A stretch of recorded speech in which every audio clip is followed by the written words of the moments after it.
welcome to another episode of Cooking with Cleavage. So I've made this for y'all before, but I didn't like the way it turned out. And it's when I had my other fridge and my other stove and my other oven. So I thought I would do it again because I'm making it for family. And I thought that I would make the Mirliton Casserole with shrimp and crab meat again that I did. The first thing you do, well, the first thing I do, it's 2 pounds of shrimp. So the first thing I do is peel the shrimp. And I put all the shells in a pot and put some water on top of it, and I'm boiling that. That is the shrimp stock. That's the shrimp stock. You see, that's all that is just shells. Some people put other stuff in a stock, you know. I want this to be a simple stock. I don't want to have to see. I don't want it to be too seasoned. But some people will make a stock and salt it.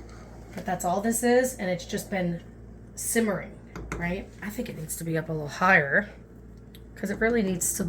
You're trying to get all the seasoning of the shrimp, you know, because there's a lot of fat in the heads, right? That's one of the heads right there.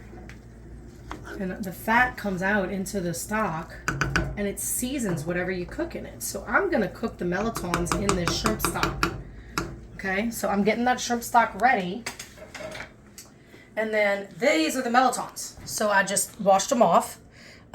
Looks like it could be even washed off a little more. A couple of them.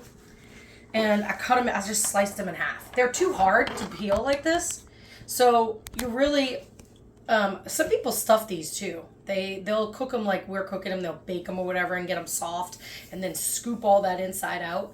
We're going to do that later, but I'm just going to scoop out the meat and use it in the casserole. So I just wanted to show y'all. I just have them all cut so that I can boil them in that shrimp stock. Okay? So we're going to come back when that's ready. Okay, so I got the Mirlitons where you could stick a fork in them. See? Like that, right? You can stick a fork in it, and I'm gonna see if possibly, now I've always done this by hand, but let's see if I can actually use a spoon to help me get these out. I was at the store looking for these Mirlitons, and they had a lady who was by me, and she was picking up each Mirliton and checking it out to see if it was, yeah, see, this is too hard. I'm gonna have to get out a knife. Okay, so now I have a knife. I'm just going to take the thin skin off, just like that, you know, and I'm going to throw that away. You don't want the skin. And I do a lot of composting, but I usually don't compost something if it's got meat or seafood or something like that because it'll attract animals more. But who knows? Maybe I could put it outside for the opossums. The opossums will eat it. What's that, honey? You trying to move this? Okay. So, call my cameraman honey. Ha ha ha ha. Okay, so that's the way it needs to look. And you're gonna do this. This is probably the most time-consuming part. I think this takes longer than peeling the shrimp and deveining the shrimp. So I'm gonna do this to every single Mirliton. And there are 12 of them, and this is only half of one. So you can imagine how long this takes. And really, I'm doing this pretty quickly. Usually I have to wait longer for it to cool off because you want it to be cool enough so that it's not burning your hands. But I peeled crabs for this recipe, and my hands are burning anyway, so why not put temperature hot on them? And you just want to get... like I was saying, the lady was at the grocery and she was picking each one up and inspecting it and blah, blah, blah. And I was like, oh, she's probably stuffing those Mirlitons. Because what they do is instead of doing a casserole like this, they take the meat out and they save the shell, which that's I don't know how they do that. I mean, that's way too hard. The only thing I think is they probably cook it even longer than this so that it can just scoop right out. You know, but no, I can't do that. Sometimes I find that if you just cut it in half, it's easier to peel. So I take the half and cut it in half. You see that steam coming off of there? That's freaking hot. So sometimes it's easier to handle if it's just a smaller piece. And that's all you want to do is just peel all of it, okay? And then we're going to pick up, after I do that, we'll pick up from there. Okay, so we have all the melitons all peeled and deskinned and deseeded, okay? And so I'm going to have the pot started getting hot over here on about like a medium, right? And then I have a stick of butter. I'm going to take the stick of butter and I'm going to melt it in the pan.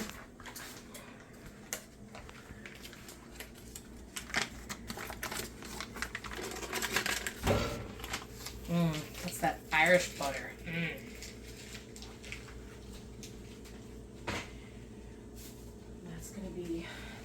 That needs to melt in the pot.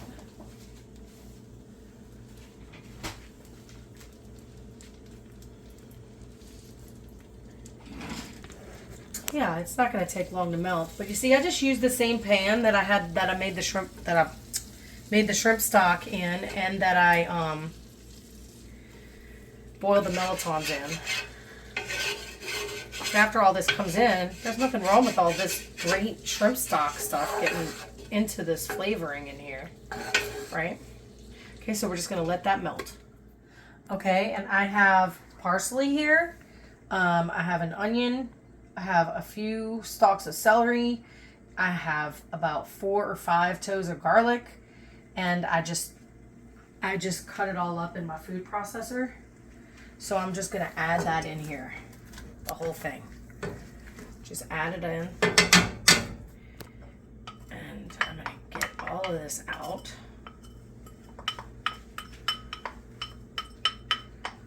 That smell is starting to smell so good. Okay,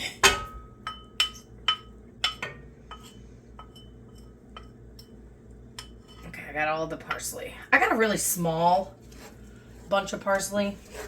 I think the recipe calls for like a half of a cup of parsley smushed down, you know? Like, you don't put it in the cup measure loose, you just smush it all down to make sure it's a half a cup. But I didn't even measure it because it was a small, it was a really small bunch of parsley. And then I'm just gonna season. So I'm gonna take some salt. Because remember, nothing has been seasoned so far. I'm gonna season that. Last time I think that was one of my mistakes. I didn't season enough.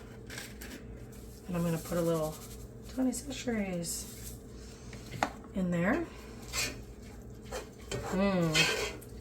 Check that out. How good that looks. And you just cook it down until it's like starts to be a little cooked down. You can tell. I'm gonna turn this up a little bit to get it all sizzling.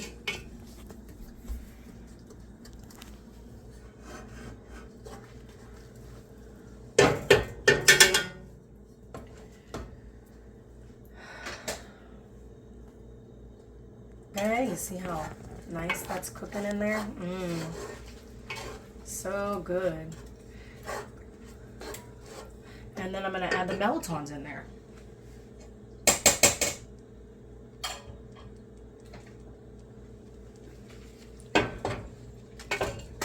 Oh, a little seed got in. He wasn't supposed to be in there.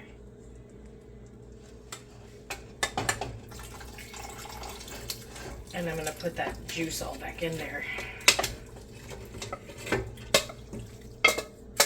All the melitons get, you smell that? That smells really good. How can a stick of butter not make anything taste fantastic, right? And then I'm going to try to mash it all down. And mash all the melitons.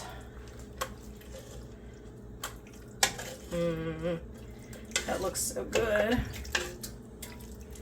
Come on, you. Try to get them all mashed up together. Doesn't that look good?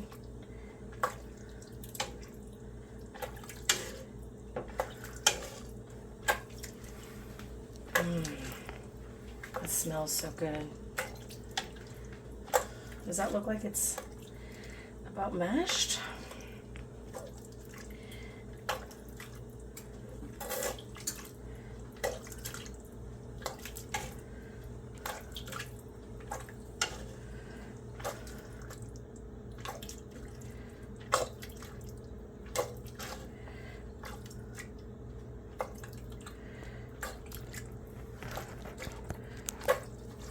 Okay.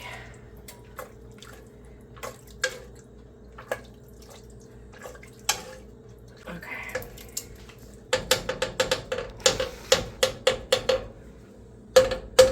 Okay. That looks like it means business. Just kidding. Okay, and I'm gonna stir it all up. Wow. You see that color? You know what that color's from? That's because we cooked the shrimp stock in here. So that's actually, that orangey color is because the shrimp stock, yum. Like that part that got stuck around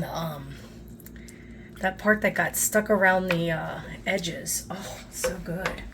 So what I'm gonna do is, like I said before, when I peeled the shrimp, it was 2 pounds of shrimp.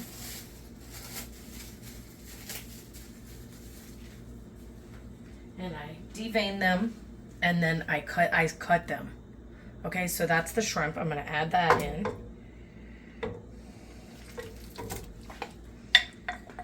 Whoa, that's a shell. You don't want that in there. And I'm gonna cook that a little bit. They're gonna cook. You don't want to cook the shrimp too much because it's gonna cook in the oven. But you want to cook it enough so that it doesn't have to get dried out in the oven, because you really just want to put it in the oven long enough to get the breadcrumbs brown. So that's the shrimp. And then this is the meat of 4 crabs that I peeled. That's why my hands are burning right now. You know, the crabs weren't that spicy. I don't know why. And get all that in there. Then you mix all that in. How could that be bad? I mean, seriously. How delicious does that look?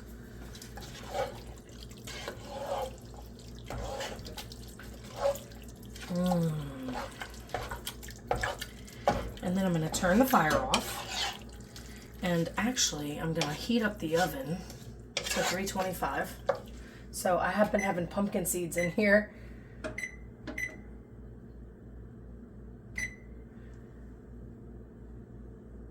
Is it supposed to be start? Bake. 325. Start. There we go. So it's going up, right? Okay, so the next step after that is to add breadcrumbs. So it's about a cup that you add of plain breadcrumbs. My mom always said plain, but I don't know why you can't use Italian seasoning. I think she just liked the simple taste of it. And you get, see how it's actually coming together? That's how you get it to come together. It's not as...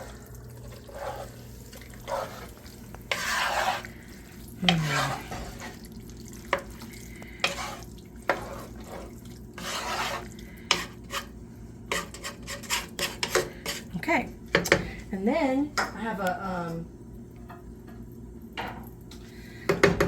I have a casserole dish over here. Okay, so you just take this and put it in the casserole dish. That looks so good. I think this is going to be so much better than the other one. I hope. The thing is, you know, you won't know till you try it.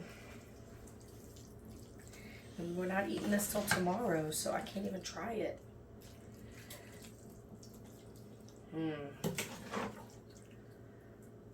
This is perfect. This casserole dish is going to be perfect for this. The size, I mean, look at that big piece of crab meat. Yum. Somebody's going to get lucky tomorrow. That looks so good. Doesn't that look really good? And I kind of like it chunky, you know, instead of all blended in. It's gonna cook a little bit more in the oven. You just don't want the shrimp to overcook because the shrimp will get dry the more it's cooked. But everything else, like the melitons, just become more. The melitons really, their squash doesn't have much of a flavor, so it takes on the flavor of everything.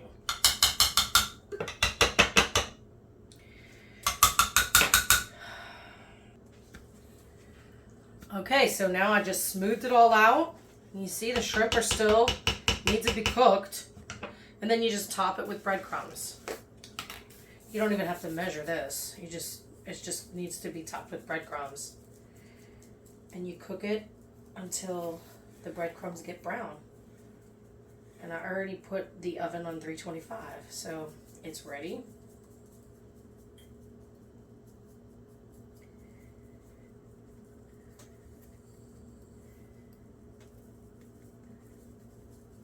Okay.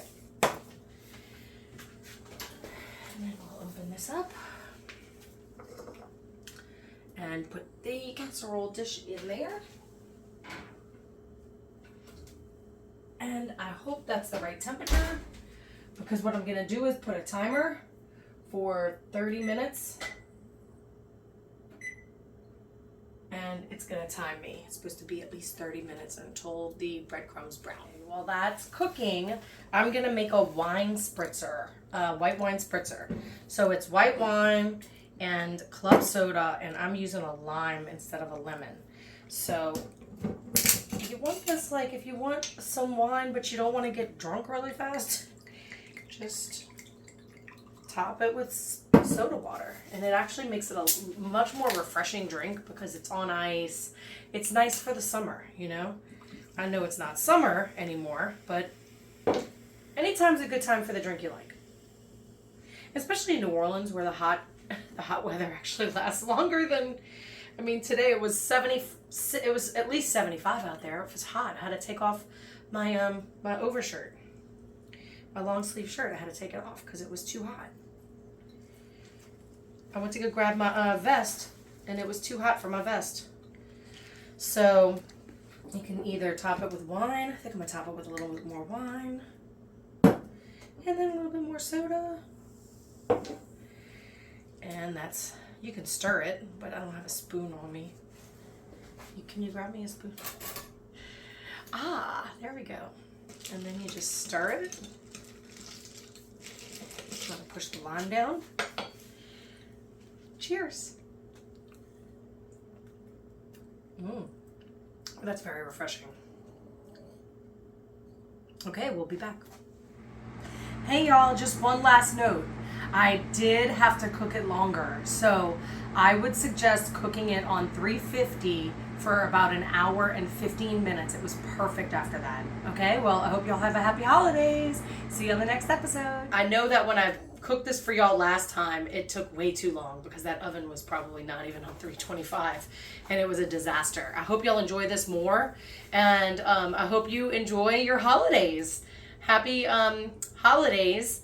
I'm not sure if I told y'all this though about the melliton. The melliton is a squash. I showed it to y'all. You can find it in the store if you're not in New Orleans, because in New Orleans we call it melliton, the French word. But when I lived in New York, I found it under the word chayote with a C. I think it's CHAYOTE. It's the Native American word for the squash. So if y'all are confused about what mellitons are, you might know the chayote. But anyway, I hope y'all enjoyed this this renewal, or whatever you call it, a new episode of the Mirliton Casserole with shrimp and crab meat. And I hope y'all enjoy your holidays, and I'll see you again on another episode of Cooking with Cleavage.